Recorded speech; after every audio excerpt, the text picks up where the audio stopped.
Welcome to a brand new series here on the channel, and welcome to the rebirth of Fulhamerica. Fulham has always been a true home for American soccer in the Premier League.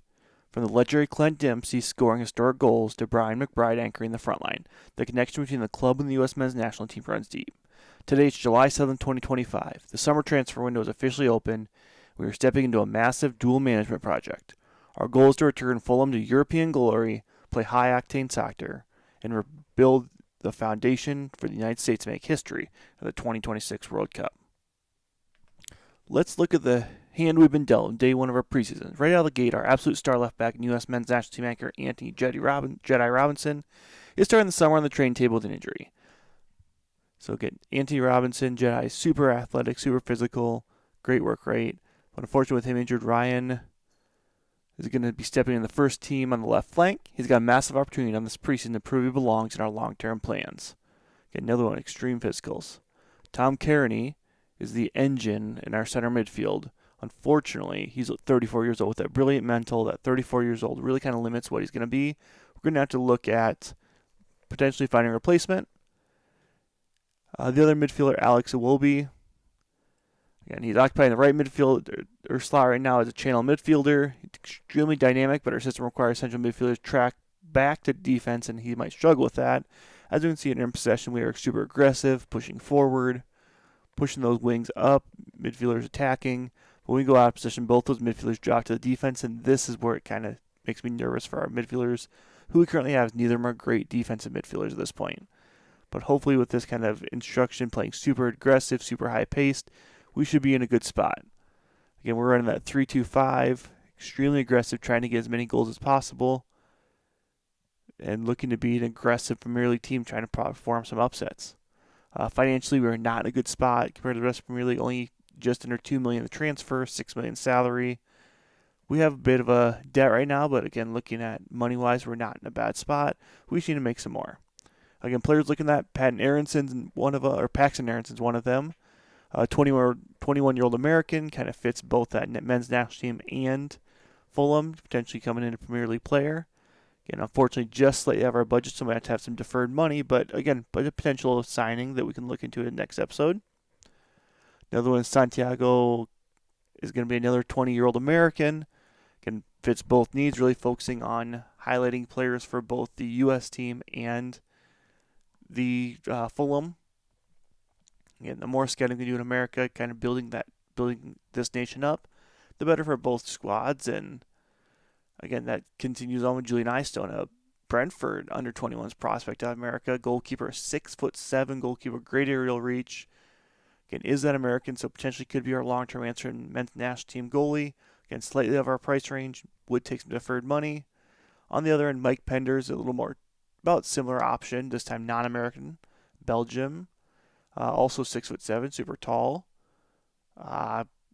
Abukar is going to be another interesting wonder kid. Has been good out of Gambia. Again, super great prospect. Is in a couple of other saves.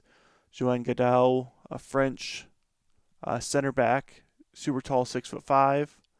But onto that U.S. national team, we're going to see we have a friendly against Qatar. Outside of that, nothing else scheduled right now. We'll kind of work on that.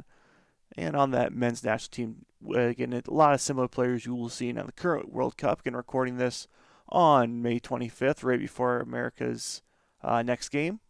We can see Weston McKenzie, Tyler Adams, a lot of these familiar faces, Christian Pulisic.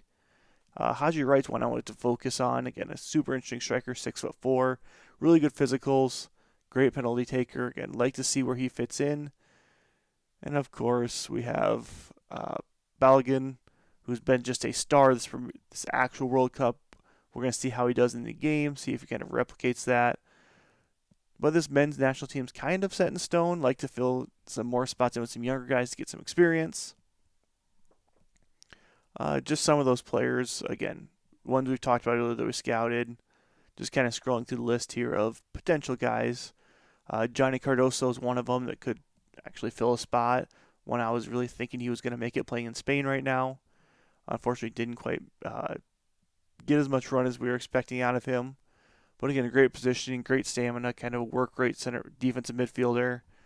Doesn't necessarily fit our plan at Fulham right now. Can kind of be trained into that if we can end up signing him down the line. You can see we also have Tim Ream, the captain. This most likely will be his last World Cup, 37. Again, looks to be, again, just a solid piece. Give us some veteran experience. Bringing this 3-2-5 into the American squad as well. Getting to really challenge some of these younger players. One being Diego Luna. Didn't make the actual squad, but one I really have high hopes for. I think he's extremely talented with the ball, extremely good physicals, and hopefully can see him make some run in this World Cup team as we go through friendlies. Other names, again, we can see some going through some of these younger guys. Again, you're going to have to do a lot of scouting in the MLS this season as we go through. Hopefully finding just more. Again, 4,700 players in this database with American eligibility. And just highlighting a few here as we're scrolling through. And again, we talked about that Paxton is bringing him into potentially. We have Giovanni Reyna, again, who's also another great midfielder, winger. Looking at the Premier League, we're sliding in at 14th. Again, goal for the season is to finish up in 8th, 9th, 10th, that kind of mid-table. Kind of threaten some of the good teams. Of course, we have Liverpool, one of the most powerhouses. Here's kind of our fixture schedule. Looking at these first 4 friendlies and a friendly cup semifinal. Going into Hull there to start August and starting Premier League season with Brighton, then 2 tough challenges, Man U and Chelsea. Anthony Robinson, the big question, again, as we said, was injured, out 4 to 6 weeks. With it being July 7th in the game, though, he should be back for that Brighton game. Hull is kind of going to be a little banged up, probably will sit out all those friendlies. His first game back probably will be the kickoff to the Premier League against Brighton, assuming injuries heal good. Will really kind of boost our odds against Man United and Chelsea. Other than that, we get some easier games in the middle there as we kind of scroll through May. Again, looking to be active this transfer window, not a big budget, trying to find some free transfers. Again, with Fulham, we have a squad to retrain, contracts to balance, and a legacy to rebuild. In the next episode, we're running our first live-action field test to see if the geometry of this 3-2-5 system holds good up against Premier League competition. Finally, is our first American transfer deals. If you're ready for high-tempo, data-driven Premier League project, hit that subscribe button to join the classroom. Drop a comment. Let me know which American bargain target has the best value proposition for our midfield. And remember, class is officially dismissed. I'll see you guys in the dugout next time.